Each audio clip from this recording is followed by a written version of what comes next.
I would say, just with regard to patience, the people who have the most patience are the people who have the highest view of the sovereignty of God.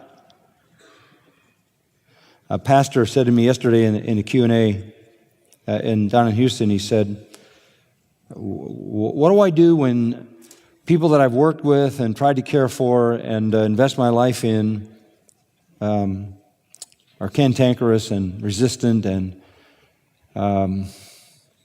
critical and make life difficult and produce disappointment? I said, don't worry about it. I wouldn't worry about that. Why would you worry about that? The Lord said He'd build His church and the gates of hell couldn't prevail against it. You just be faithful, joyful, take your ministry, fulfill it to the max. Don't worry about that. Now, if you think that you have to orchestrate your life, if you think you've got to get control of every component, you're going to be impatient. And you're going to be more impatient the less things you control.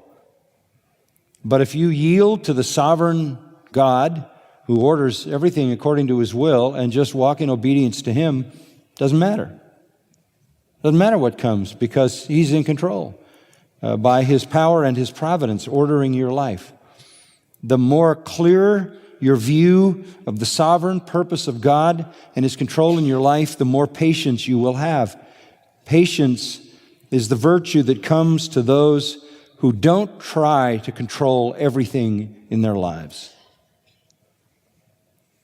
It's very hard, from a personal standpoint, it's very hard to get me perturbed about anything. I get perturbed about liars and deceivers and false teachers, and I have a certain indignation about that I think is the right kind of indignation, but it's very hard to get me perturbed about the way things are going or the issues surrounding me or the disappointments or the difficulties, because I have such an absolute confidence in the divine purpose and power and providence of God. And the more I know the truth of that, the more patient I am to see God unfold His plan. Even in the midst of the most difficult things, the most trying things, there's joy, and there's gratitude, and there's confidence, and there's assurance, and there's an underlying happiness that God is in control.